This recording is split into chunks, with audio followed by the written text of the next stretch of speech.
함께 스스로 축복하고 예배를 드렸으면 좋겠습니다. 설교를 이렇게 말씀을 나누었으면 좋겠습니다. 저를 따라해 주시겠어요? 하나님은 나를 사랑하십니다. 나는 그 사랑 안에 있습니다. 이 시간 말씀 앞에 내 마음을 엽니다. 나는 절대로 이전과 같지 않을 것입니다. 아멘. 저는 오늘 여러분과 어려운 주제를 좀 나누게 됐어요. 바로 예수님의 재림입니다. 예수님의 재림. 재림이라는 것은 다시 임할 임자를 써서 예수님께서 세상에 다시 임하시는 사건을 의미합니다. 예수님께서 재림하시면 세상의 역사와 물질 세계는 문을 다 닫아요. 예수님만 그냥 오시는 게 아니라 세상이 끝나게 됩니다. 예수님의 재림이 세상의 종말을 불러온다는 말이에요. 재림과 종말에 대해서 나누기 전에 이 메시지가 가지고 있는 오해들 몇 가지를 먼저 나눠야 우리가 재림과 종말이 가지고 있는 진정한 메시지를 좀 배울 수 있을 것 같아요. 잘못된 메시지 첫 번째는요, 시기에 대한 메시지예요. 시기, 때에 대한 관심, 시간에 대한 관심이에요. 재림과 종말에 대해서 말하면 사람들이 가장 궁금해하는 건 언제입니다. 언제 주님이 다시 오시나, 그리고 언제 세상에 종말이 있나. 매우 잘못된 관심이라고 할 수 있어요. 왜냐하면 마태복음 24장 36절 함께 읽겠습니다. 시작. 그 날짜와 그 시각은 아무도 모른다. 하늘의 천사들도 모르고 아들도 모른다. 오직 아버지만이 아신다. 성경은 하늘의 천사도 모르고 아들도 모르고 때와 기한에 대해서는 아버지만 아신다고 말씀하고 있어요. 심지어 세상에 계실 때 예수님도 모르신다고 했습니다. 주변에서 누가 그 때를 안다고 얘기하면 100% 이단이에요. 주변에서 저는 예수님 오실 때를 확실히 압니다 라고 얘기하는 사람들 100% 순수한 이단입니다. 그런 사람들이랑은 특별히 이렇게 얘기를 하지 않는 게 좋겠어요. 두 번째, 요즘에 등장한 신종 이단인데요. 과거에도 있었는데 요즘에 더 유행하는 잘못된 메시지예요. 두 번째는 숫자에 대한 메시지입니다. 구원받는 사람의 숫자를 얘기하는 사람들이 있어요.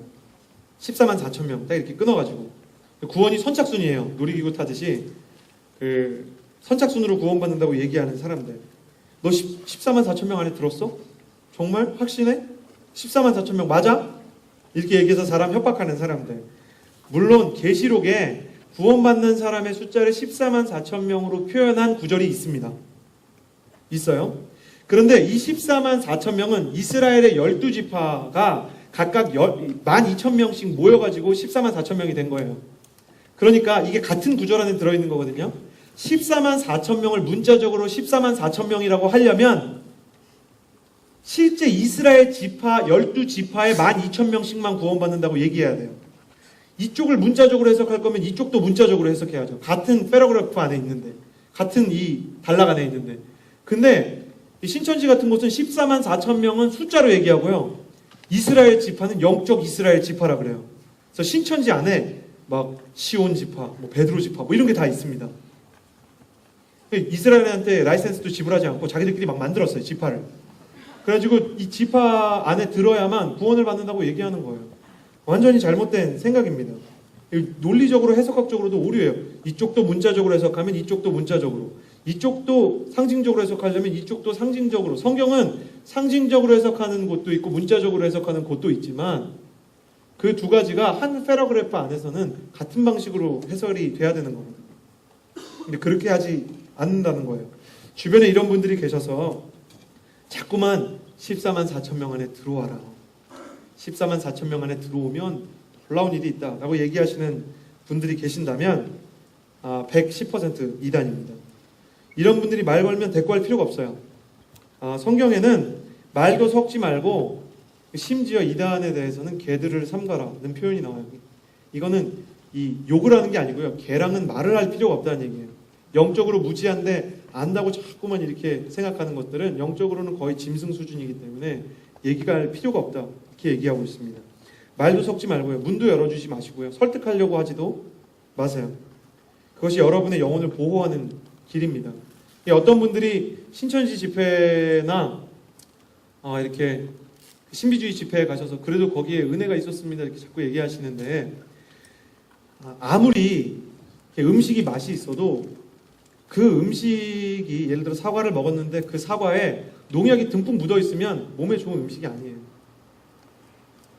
아무리 음식이 맛이 있어도 발암물질이 들어있으면 먹으면 안 되는 것이죠. 진리에서 벗어난 것들은 아무리 나의 마음과 감성을 충족시켜줘도 옳지 않다는 것입니다.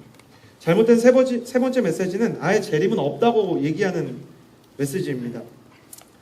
이 사람들은 이렇게 생각해요. 재림은 역사적으로 일어날 일이 아니고 재림은 예수님이 우리 마음에 경계를 주시려고 하신 말씀이다. 재림은 단지 상징이고 비유일 뿐이다. 전혀 그렇지 않습니다. 재림은 역사적인 사건이에요.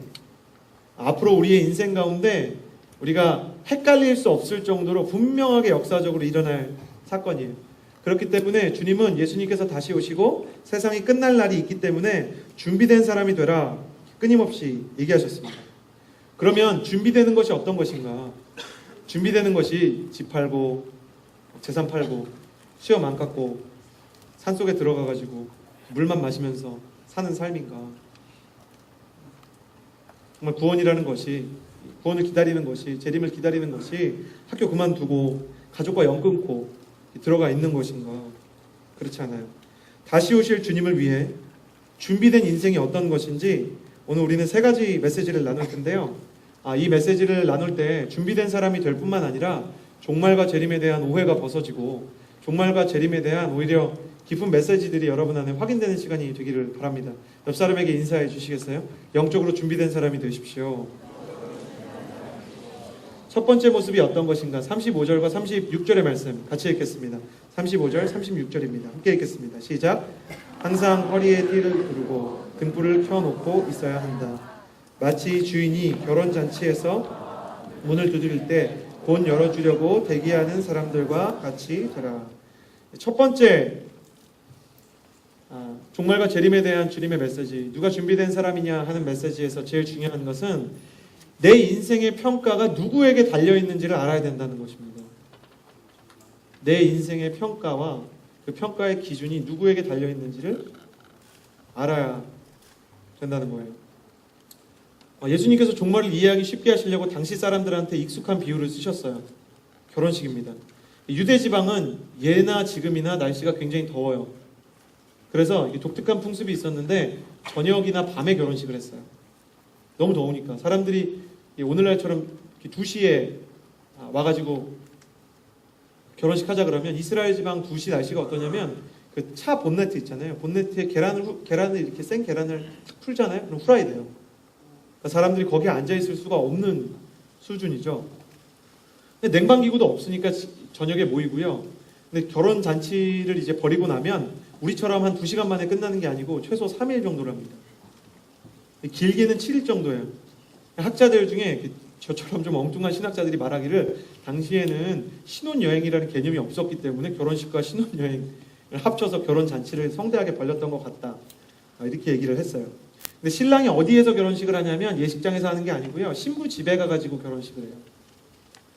자꾸 신부 집에 많은 선물을 하고 잔치를 베풀어주고 신부가 이제 떠나오는 거니까 장인 장모님한테 많은 기쁨을 드리고 오는 건데 신랑이 이제 신부 집에서 결혼식을 하고 있는 동안 신랑의 종들은 신랑이 3일 만에 올지 4일 만에 올지 그게 계획하고 하는 게 아니고 분위기 따라 달라지는 거거든요. 3일 만에 올지 5일 만에 올지 일주일 만에 올지 잘 모르니까 종들은 뭐라고 있었냐면 신랑과 신부가 돌아올 때 집이 최상의 컨디션을 유지할 수 있도록 이 집들을 깨끗하게 해놓고요. 그리고 종들도 신랑과 신부가 오면 바로 맞을 수 있는 준비를 하려고 등불을 켜고 옷을 벗지 아니하고 신랑과 신부를 기다리고 있었습니다. 당연한 거죠. 신랑이 돌아올 때 신부한테 이 신혼집을 처음 보여주는 거니까 준비가 얼마나 잘 돼야 되겠어요? 예수님이 이 모델을 통해서 영적 준비의 모델을 말씀하셨어요. 이 비유에서 가장 중요한 기초적인 메시지가 뭐냐면 평가는 주인이 오시는 순간에 결정된다는 거예요. 얼마나 준비가 잘 된 것인지 얼마나 열심히 일했는지는 종들끼리 상호 평가하는 게 아니고요. 신랑이 와가지고 이건 준비가 잘 된 거다. 그럼 준비가 잘 된 거고요. 신랑이 와서 준비가 미흡하다. 그러면 준비가 미흡한 거예요.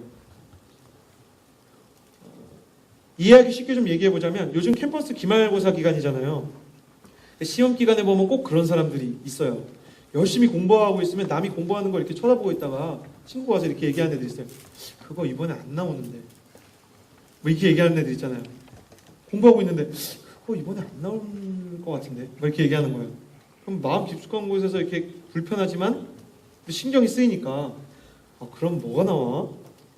이렇게 물어봐요. 그래서 그 친구가 시키는 대로 열심히 공부하고 다음날 시험 가면 그 문제가 안 나와요. 그리고 시험 보다가 도중에 막 소리칠 수도 없고 기분이 안 좋은 것이죠. 왜 이런 일이 생기죠? 기초적으로 시험은 학생이 내는 게 아니고 교수가 내는 거니까 학생이 하는 모든 행동은 추측일 수밖에 없는 거죠. 인생도 똑같아요. 내 인생의 가치와 의미는 사람들끼리 평가하는 게 의미가 없다는 거예요. 재림과 종말에 대한 메시지는 뭘 얘기하는 것이냐? 내 인생의 의미와 가치는 사람들이 평가하는 것이 아니라 다시 오시는 주님이 평가하는 것이다. 이렇게 얘기하고 있는 거예요.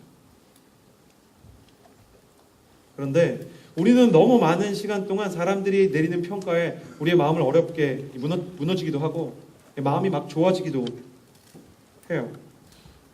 이번 주에도 순장 한 분이랑 이렇게 상담을 하게 되었어요. 누군지 알려고 하지 마세요. 순장 한 분이랑 이렇게 얘기를 하는데 정말 열심히 자기 전공 공부를 한 거예요. 진짜 열심히. 그래가지고 이제 실기 준비를 한 거를 딱 가지고 갔는데 교수님께서 약간 너는 재능이 부족하다. 이거밖에 못했냐는 식의 이야기를 한 거예요. 그러니까 교수님 그렇게 말씀하시니까 나는 정말 도대체 내 인생에 뭐가 있나. 왜 나는 열심히 해도 되지 않나. 이렇게 마음 가운데 어렵고 힘든 것이죠. 그러나 교수님께서 심지어 그렇게 얘기하실 때도 나의 리더와 부모님이 나에게 대해서 뭐라고 하실 때에도 심지어 교역자가 어떤 사역이나 사람에 대해서 이렇게 평가를 한다 하더라도 실제로 우리의 인생에 대한 인간의 모든 평가는 추측에 불과합니다. 인생의 모든 평가의 기준은 주님께 있습니다.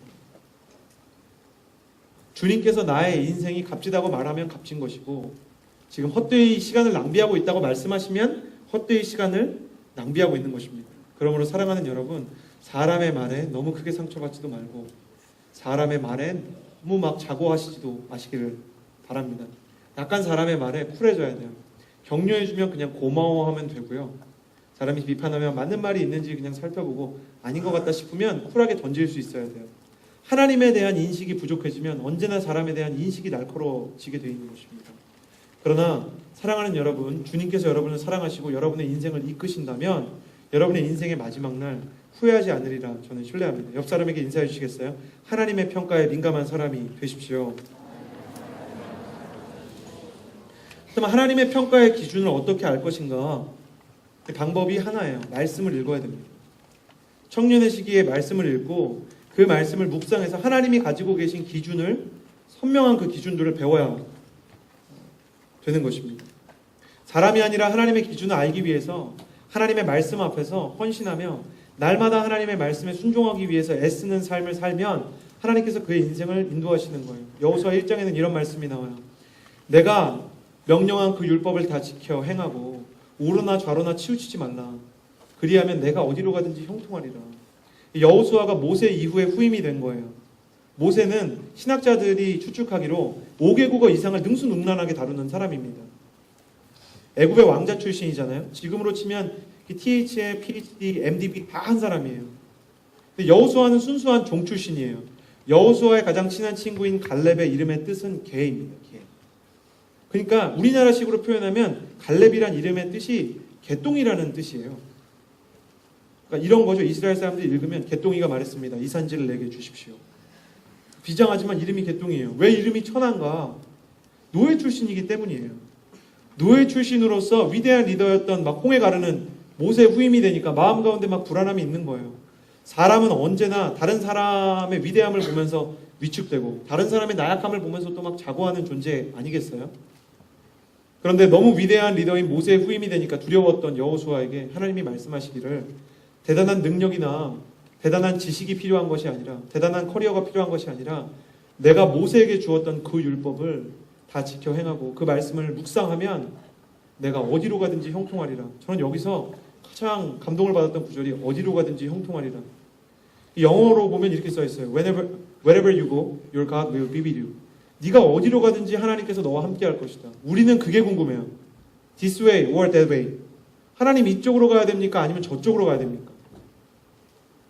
This man or that man. 하나님 이 사람인가요? 아니면 저 사람인가요? 근데 하나님은 그렇지가 않다는 거예요. 기준이 하나님의 말씀을 묵상하면서 살아가는 사람은 그 사람의 마음 가운데 이미 기준이 하나님의 기준이기 때문에 어떤 선택을 하든지 하나님께서 형통한 쪽으로 인도를 해주시겠다는 거예요. 문제는 어떤 선택을 하느냐보다 선택을 하는 사람의 중심에 하나님의 말씀을 향한 열망이 있느냐 하는 것입니다. 여러분 이 여름에 이 방학에 여러 가지 공부를 할 수도 있고 여러 경험을 쌓을 수도 있지만 말씀과 친밀해지는 사람이 되기를 주님의 이름으로 축복합니다. 생명의 삶을 보고 새벽 재단에 나와서 함께 말씀을 나누고 순모임들도 양육하는 순모임이 있고 그리고 계속 이 순원들에게 말씀으로 양육을 하는 순모임이 있고 계속 피자 먹이고 치킨 먹이고 그래서 양육이 아니고 사육하는 순모임이 있는데 양육을 하는 순모임이 되기를 바랍니다. 순장님이 자꾸만 사육하려고 그러면 순장님 양육받고 싶습니다. 저는 금수가 아닙니다. 저는 사람입니다. 말씀으로 양육받고 싶어요. 이렇게 용기 있게 얘기하시기를 바랍니다. 옆 사람에게 인사해 주시겠어요? 말씀을 향한 집중력이 높아질지어다. 두 번째, 종말과 재림을 준비하는 준비된 사람의 모습. 함께 37절에서 40절까지의 말씀을 같이 읽겠습니다. 시작. 주인이 돌아와서 종들이 깨어있는 것을 보면 그 종들은 복이 있을 것이다. 내가 진실로 너희에게 말한다. 그 주인은 그 종들을 식탁에 앉힌 다음 곁에 와서 시중을 들 것이다. 만약 주인이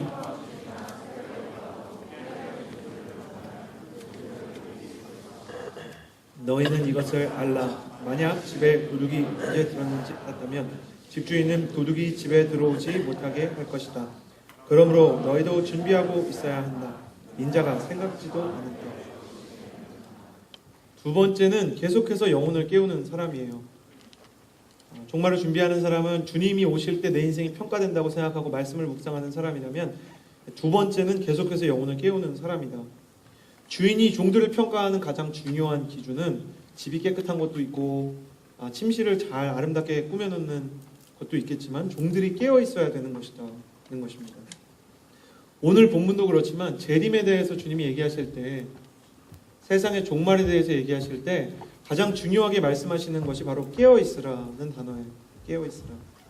이 단어는 원래는 군사용어입니다. 파수꾼이 망루에 올라가서 적이 오는지 오지 않는지를 이렇게 경계하는 모습.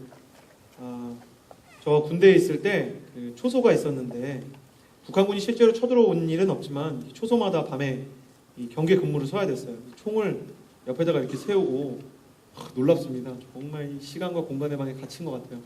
2시간 동안 혹한의 추위 앞에서 그냥 서 있습니다. 막 온도가 영하 20도 이렇게 떨어져도 그냥 산 위에서 서 있는 거예요. 벌벌 떨면서. 그런데 유혹이 항상 찾아오는 것이죠. 이 초소 안은 약간 따뜻하거든요. 근데 그곳에서 마음 좋은 선임이 두 사람이 이렇게 같이 근무를 서는데 원래 둘이 번갈아 가면서 들어왔다 나왔다 하는데 그러기가 싫으니까 나쁜 선임은 아예 혼자만 들어가서 있고요. 그렇게 하면 안 되니까 이제 번갈아 가면서 있는데 번갈아 가는 게 이 선임이 싫었던 거예요. 그래서 후임한테 들어오라고 말한 다음에 함께 주무신 것이죠. 그런데 이 순찰을 도는 간부님한테 걸리셨어요. 전 그때까지 좋은 게 뭐 큰일인가 했는데 바로 군대 사법기관으로 불리는 영창에 들어가게 되었습니다. 영창, 굉장히 친숙한 단어입니다. 영창에 들어가게 되었습니다. 들어가게 됐어요. 그래서 거기도 시간과 정신의 방해예요. 그냥 벽 보고 한 10시간씩 있는데요. 사람이 정신적으로 버티는 게 굉장히 힘듭니다. 일주일 동안 있다 보니까 다음부터 절대 졸지 않더라고요. 임무에서 실패한 군사에게는 재도전의 기회가 있어도 경계에서 실패한 병사에게는 재도전의 기회가 없다는 이야기가 있어요. 예나 지금이나 경계는 너무나 중요한 것이죠. 이렇게 영적으로 깨어 있어야 된다 얘기하는 것입니다. 믿음이 다 똑같은 것 같아요. 근데 믿음 중에서도 깨어있는 믿음이 있고요. 잠자고 있는 믿음이 있습니다. 잠자고 있는 믿음은 믿음이 없는 건 아니고 믿음이 있긴 있는데 사용도 되지 않고 사용이 되지 않으니까 아무 능력도 일어나지 않는 믿음이 잠자고 있는 믿음이에요. 전에 해외에서 신앙생활하는 어떤 분의 간증을 들었는데요. 해외는 국내보다 서울보다 집값이 좀 싸요. 그래서 한국에서 아파트에서 사시던 서울에서 아파트 사시던 분들은 해외에 가도 대부분 2, 3층짜리 단독주택에서 사실 수가 있어요. 그래서 교민들이 2층이나 3층 이렇게 되는 집에서 많이 사시는데 1층에 도둑이 든 거예요. 보통 침실은 2, 3층에 있고 이제 서재나 이런 건 1층에 있기도 하거든요. 1층에 도둑이 들었어요. 서재에서 중요한 물건, 값비싼 물건 몇 개를 훔쳤어요. 놀라운 것은 도둑이 너무나 얌전하게 왔다 가신 거예요. 도 선생님이 너무 얌전하게 왔다 가셔가지고 주인이 몰랐어요. 언제 알았냐면 경찰이 물건을 들고 혹시 당신 거 아닙니까? 이렇게 들고 올 때 알았대요. 물건 들고 오니까 자기 물건이더래요. 도둑 맞은 거를 그때 안 거예요. 그런 사건들이 종종 있어요. 왜 그럴까요? 값진 물건이지만 꺼내보지 않고 확인해보지 않으니까 없어진 줄 몰랐던 것이죠. 믿음을 사용하지 않고 영적인 세계에 하나님께서 주신 무기들을 사용하지 않으면 사단과 마귀가 내 마음을 도적같이 들락날락해도 들어왔다 나오는지도 몰라요. 영적으로 공격받는 것도 심각하지만 영적으로 공격을 받는데도 아예 모르는 건 더 심각한 것이죠. 그런 사람들이 있다는 거예요. 도둑이 왔다가도 모르는 사람이 있듯이 사단이 왔다가도 전혀 모르는 믿음의 소유자들이 있어요. 이걸 믿음이라고 해야 될지 잠자고 있는 것이죠. 내 마음 안에 사단이 분노를 심고 우울을 심고 낙심의 씨앗을 막 심어도 전혀 모르는 믿음. 이건 다 그냥 내 감정이다. 이건 나다. 이렇게 생각하는 것. 잠자고 있는 믿음의 소유자들은 우울하면 다 내 감정인 줄 알아요. 분노하면 다 내 감정인 줄 알아요. 근데 깨어있는 믿음의 소유자들은 분노가 찾아오면 이거는 사단이 내 마음 가운데 심는다는 것을 어렴풋이 알아요.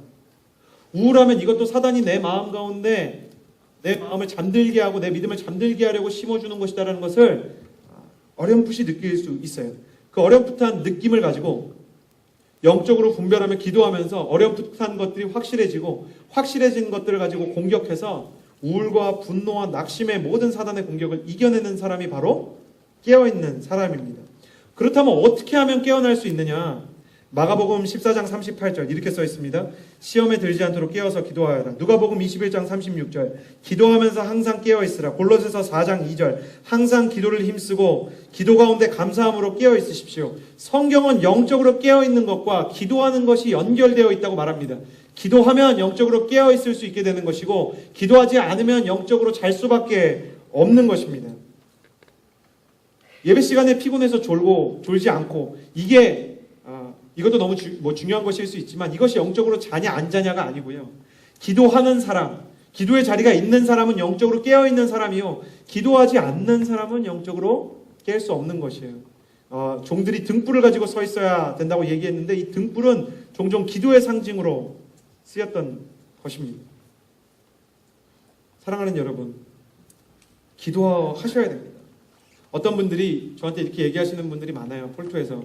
저는 이 시간을 통해서 옛날부터 꼭 얘기하고 싶었는데 저희 주보에 보시면 첫 페이지에 제 연락처도 있고 우경일 전사 조그맣게 써있긴 하지만 우경일 전사님 연락처도 있고 조영길 전사님 연락처도 있잖아요. 왜 써놨냐면 아무 때나 전화하라는 겁니다. 죄송합니다. 아무 때나 전화하라는 겁니다. 고민이 있으면. 두 분 전사님한테는 죄송하지만 교육자는 그러라고 있는 거예요. 전화하면 막 그러세요. 너무 바쁘시죠. 바쁠 때가 있어요. 바쁠 때가 있는데 안 바쁠 때도 있어요. 바쁠 때 이렇게 전화 주시면 그냥 시간 지나서 전화하면 돼요. 물론 그것도 잊어버릴 때가 있어요. 잘 까먹는 저 같은 사람은. 그러면 전사님 저한테 전화하기로 하셨어요. 이렇게 문자 하나 보내주시면 제가 전화할 거예요. 얘기하는 거 좋은 거예요. 고민 상담하는 거 힘든 거 얘기하는 거 전 정말 좋은 거라고 생각해요. 새신자 1주차도 괜찮습니다. 그냥 각자 성향에 따라서 얘기하고 싶다 싶으신 분한테 전화하시고요. 메일로 쓰셔도 돼요. 말하는 게 너무 씁스럽다. 근데 메일은 스팸 메일로 분류될 때가 있으니까 메일 보내시고 제가 메일 보냈습니다. 이렇게 문자를 하나 보내주시면 저희가 확인하고 답장 써드릴게요. 근데 어떤 고민들이 있냐면 기도하는 게 너무 어렵다는 거예요. 저는 기도 못하겠다는 것입니다. 근데 그런 분들한테 기도의 비결을 말씀드리고 싶어요. 광고의 슬로건이기도 했지만 Just do it. 그냥 해보세요. Just do it. 그냥 하는 것입니다. 안 된다고 생각하지 않고 1분이든 3분이든 5분이든 그냥 기도해보는 것입니다. 교회에서 해도 좋고 지하철에서 해도 좋고 식당에서 해도 좋고 홀리스타에서 하면 더 좋고 그냥 기도해보는 것입니다. 제가 지금 여러분한테 여러분 하루에 2시간씩 기도하지 않으면 깨어있는 사람이 아닙니다. 이렇게 얘기하는 거 아니잖아요. 방언하면 좋지만 방언 안 하면 막 기도 안 하는 겁니다. 이렇게 얘기하는 것도 아니고요. 여러분이 성경에 대해서 정확히 이해해야만 기도하는 겁니다. 그런 거 아니고요. 그냥 기도하면서 배워보라는 것입니다. 운동도 그렇고요. 기도도 그렇고요. Just do it. 그냥 해보는 게 중요해요. 백날 축구에 대해서 듣는 것보다 한번 축구 해보는 게 낫고요. 노래에 대해서 백날 들어보는 것보다 노래를 여러 번 불러보는 게 낫듯이 기도는 기도하면서 배우는 것입니다. 여러분 종로 홀리스타에 나오세요. 같이 기도하고요. 같이 교제 나누다 보면 기도하는 법을 당연히 배우게 돼 있어요. 이번 주 수요일에 30분 일찍 와서 기도하고 같이 축구도 보고 그렇게 그냥 자연스럽게 기도를 배워가는 것입니다. 아울리치 팀들 모이면 제가 제안합니다. 회의도 좋고요. 부채춤 연습도 좋고 발 마사지 배우는 것도 좋은데 기도하세요. 먼저. 같이 기도하세요.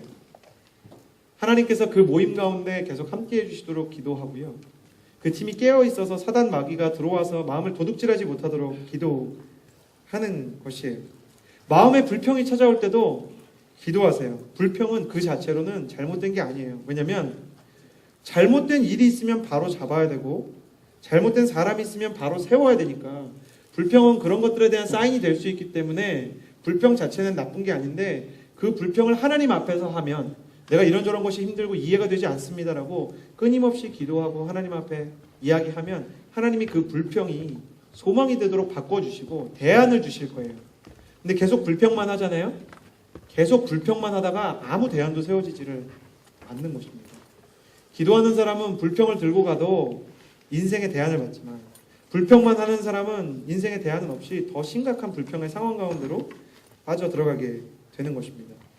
주님의 재림과 세상의 종말을 온전히 준비하는 사람은 누구인가? 기도로 깨어있는 사람입니다. 옆 사람에게 이렇게 인사해 주시겠어요? 홀리스타에서 만납시다. 홀리스타가 너무 멀다. 그런 분들은 그 주보에 보면 여러 홀리스타들이 있고요. 또 서울 하늘 아래는 어디에서나 새벽 기도를 하는 교회들이 있어요. 가셔서 우리 교회 아니더라도 기도하면 좋겠다 생각이 듭니다. 마지막 세 번째 원리를 보기를 원합니다. 41절에서 48절인데요. 조금 길지만 같이 읽었으면 좋겠는데요. 홀수절은 형제들이 읽고 짝수절은 자매가 읽고 이렇게 한번 읽어봤으면 좋겠습니다. 형제가 먼저 읽습니다. 시작. 베드로가 물었습니다. 주여, 이 비유를 저희에게 하신 것입니까? 아니면 모든 사람에게 하신 것입니까?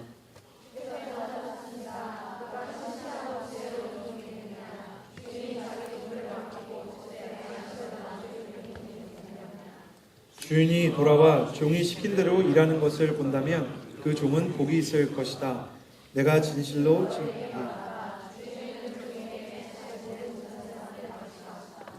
그러나 그 종이 주인님이 오시려면 한참 멀었다라는 생각에 남녀 종들을 때리며 먹고 마시며 취해버린다고 하자.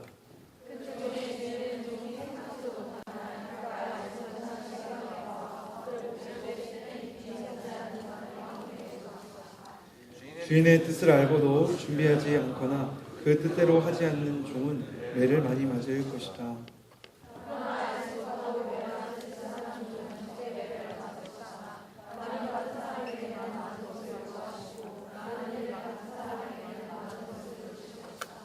베드로가 예수님의 그 비유를 듣다가 질문을 했어요. 주님, 이것이 우리 제자들 12제자를 향해서 주시는 말씀인가요? 아니면 온 세상에 있는 사람들을 향해서 주님께서 하시는 말씀인가요? 그러니까 주님께서 뭐라고 대답하셨냐면 종들 중에 주인의 명령을 받은 종들이 있다. 신랑의 종들 중에 주인의 명령을 직접 받은 사람들, 그리고 주인이 자기 종들을 맡긴 사람들, 이 사람들이 제자들이고 이 사람들이 크리스천을 얘기하는 거예요. 나머지 사람들은 이제 믿지 않는 사람들과 예수님을 믿지만 예수님에 대한 인격적인 교제가 없는 사람들 얘기하는 것이죠. 사실 이 질문 안에 베드로의 마음이 들어있어요. 나는 예수님의 제자니까 좀 특별하다.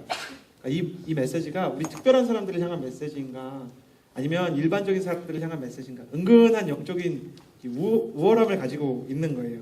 근데 예수님이 이 대답을 통해서 뭐를 얘기하고 계시냐면, 베드로야, 너희가 특별한 건 너희의 존재가 다른 사람들의 존재보다 더 특별해서가 아니다. 모든 사람들은 다 하나님이 사랑하는 존재다. 다만 너희가 특별한 게 아니라 너희들에게 주어진 사명과 비전이 특별한 것이다.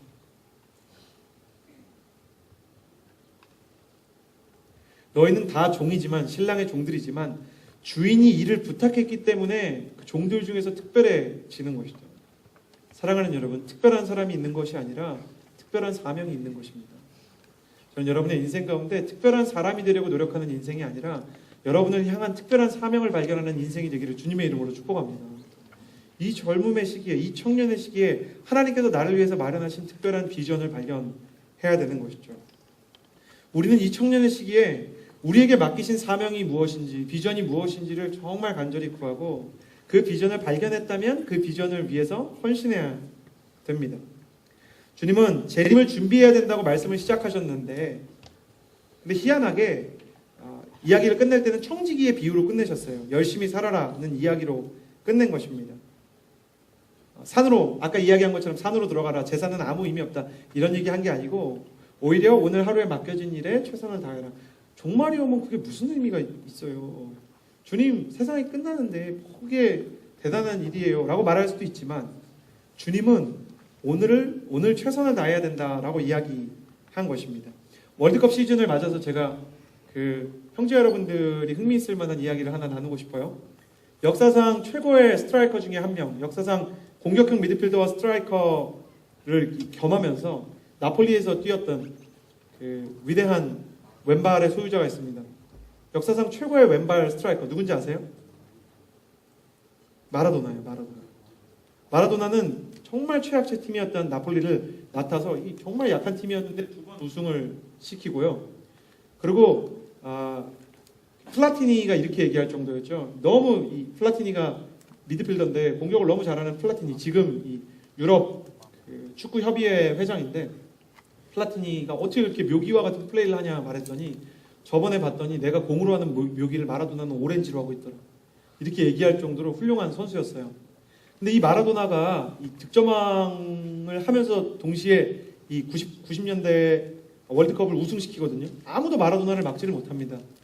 근데 예나 지금이나 이 많은 기사들이 쏟아져 나올 거 아니에요? 근데 어떤 축구 칼럼니스트가 마라도나에 대해서 조사하다가 보니까, 마라도나가 평균 월드컵에서 공을 잡은 시간이 어떤 경기는 막 평균은 1분 40초인가 그런데 어떤 경기는 1분도 안 돼요. 공을 잡은 시간 토탈 다 합치면. 근데 그 짧은 시간 동안 마법 같은 플레이를 해서 골을 넣는 거예요.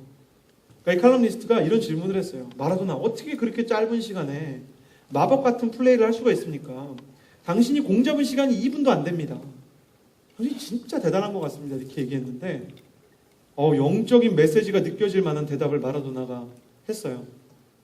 축구를 볼 줄 아는 사람이라면 2분 동안 어떻게 마법을 부렸는지를 생각할 게 아니라 2분 동안 마법을 부리기 위해서 88분 동안 어떻게 움직였는지를 봤어야 됩니다. 축구 경기 90분 내내 사람들은 내가 아예 공을 잡지 못하게 하려고 온갖 난리를 칩니다. 팔꿈치를 때리고, 보이지 않는 데서 뒤통수를 때리고, 머리를 잡아당기고, 제 팬츠를 벗기려고 합니다.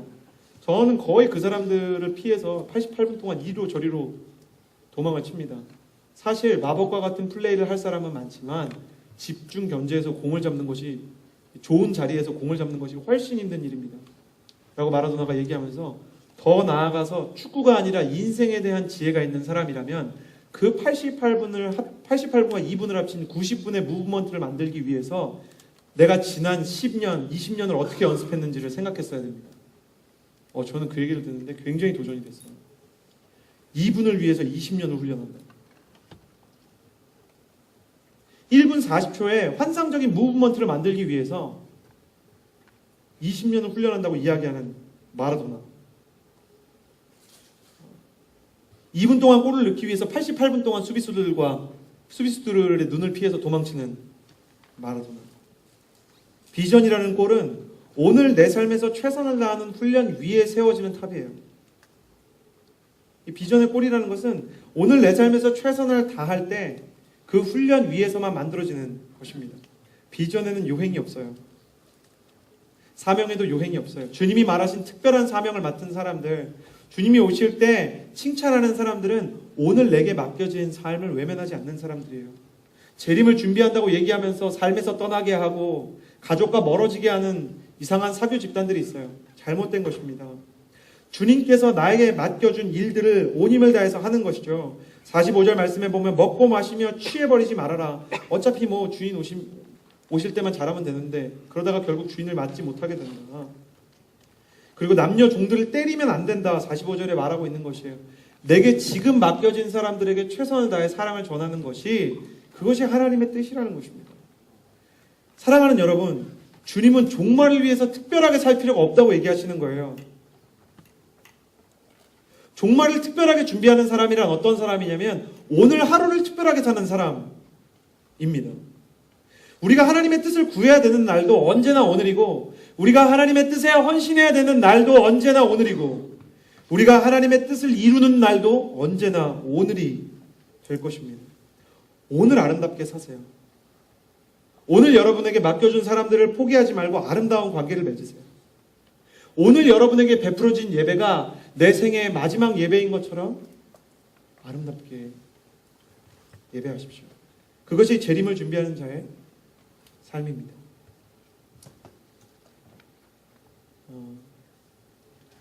저는 교역자이기 때문에 가끔 종말과 재림에 대한 긴장감을 정말 많이 가지고 계신 분들을 만날 때가 있어요. 누군지 아세요? 인생의 죽음이 가까워 온 분들이에요. 나이가 많이 드셨든 아니면 병에 걸리셨든 이전과 어쩔 수가 없는 거예요. 그런 분들에게 가서 예수님이 당신을 사랑하십니다 말하면 아멘, 똑같이 아멘 하는데 영적인 무게가 다르게 느껴져요. 제가 존경하던 여자 목사님이 계세요. 피연이 목사님이라는 분이신데 정말 약한 사람들 또 마음이 상한 사람들의 친구가 되어주셨던 목사님이세요. 근데 올해 얼마 전에 돌아가셨어요. 저한테는 참 축복이었던 것이 목사님한테 사랑과 존경을 표시할 수 있는 기회가 있었다는 거예요. 전영규 목사님이랑 같이 예배드리고 기도하러 만나러 갔는데 목사님이 갑자기 준비되어 있지 않은데 저를 보시더니 저 전도사님 찬양해 주세요 이렇게 얘기를 하는 거예요. 제가 아는 찬양 중에 하나를 마음을 다해서 이렇게 찬양하는데 어찌나 제가 눈물을 참으면서 찬양을 하게 되든지. 목사님은 돌아가실 확률이 굉장히 높은 상황이었고 그리고 실제로 결국 돌아가셨어요. 근데 그때 목사님께서 찬양을 들으시면서 아멘 그러시면서 눈물을 흘리는데 저분의 예배가 정말 다르더라고요. 항상 마지막을 생각하면서 사는 사람은 그의 인생의 무게가 다를 수밖에 없는 것입니다. 크리스천은 어떤 의미로 어떻게 살까를 준비하는 사람이 아니라 어떻게 죽을까를 준비해야 되는 사람인 것이죠. 여러분이 청년의 시기에 하나님의 말씀에 귀를 기울이면 사람의 말 때문에 무너지는 일이 없을 것입니다. Just do it. 그냥 기도를 하면 짧든 길든 교회에서든 세상에서든 기도하면 여러분의 영혼이 깨어나는 것을 경험하게 될 것입니다. 오늘 내 자리가 비록 마음에 들지 않고 내 상황이 힘겹게 느껴져도 하나님께서 주신 현실을 외면하지 않으면 마음에 들지 않던 내 자리가 나에게 최적화된 포지션으로 다가오는 날이 있을 것이고 나에게 힘겹게 느껴지는 상황을 내가 들어 올릴 수 있는 영적인 근육이 생기는 것을 경험할 수 있을 것입니다. 그렇게 한다면 주님이 다시 오시는 날 우리가 주님 앞에 준비된 사람으로 드러나리라 믿습니다. 우리 가슴에 손을 얹고요. 이 시간에 조금 조용히 기도하는 시간을 가졌으면 좋겠습니다. 이 시간에 기도할 때 첫 번째로 그것을 위해서 기도하기 원합니다. 주님, 사람의 말과 사람의 시선과 사람의 평가 때문에 너무 많이 상처받는 사람 되지 않게 해주세요. 다른 사람이 내 외모에 대해서 뭐라고 하든, 내가 다니는 학교에 대해서 뭐라고 하든, 내가 가진 물질에 대해서 뭐라고 하든, 내 재능에 대해서 뭐라고 하든 내 마음이 무너지지 않는 사람 되게 해주세요. 내 인생의 평가는 하나님께 달려 있습니다. 하나님, 사람에 의해서 일일비하는 인생 아니라 주님에 의해서 웃고 우는 인생 되게 도와주십시오. 같이 내 마음을 지키게 해달라고, 힘을 달라고 기도하며 나아갈까요? 기도하겠습니다. 거룩하신 주님, 내 인생의 결승선을 향해서 뛰는 믿음의 경주가 있게 하여 주시고, 주님, 마지막 순간을 위한 지금 이 순간에 최선이 있게 하여 주시옵소서. 최고의 마지막 순간을 만드는 것은 최선의 지금 이 순간입니다. 주님, 때로는 삶을 외면하고 싶고 사람도 외면하고 싶고 모든 걸 다 떠나고 싶을 만큼 마음이 힘들 때가 있지만, 주님이 주시는 능력으로 말미암아 새 힘을 얻고 주님이 주시는 사랑으로 말미암아 오늘 하루를 최선을 다해서 살아갈 수 있는 하나님의 사람들이 되게 하여 주시옵소서. 특별히 깨어있기 위하여 기도하는 방법을 알려주시고 주와 함께 동행하며 승리케 되는 거룩한 역사가 있게 하여 주시옵소서. 감사를 드립니다. 예수님의 이름으로 기도드렸습니다.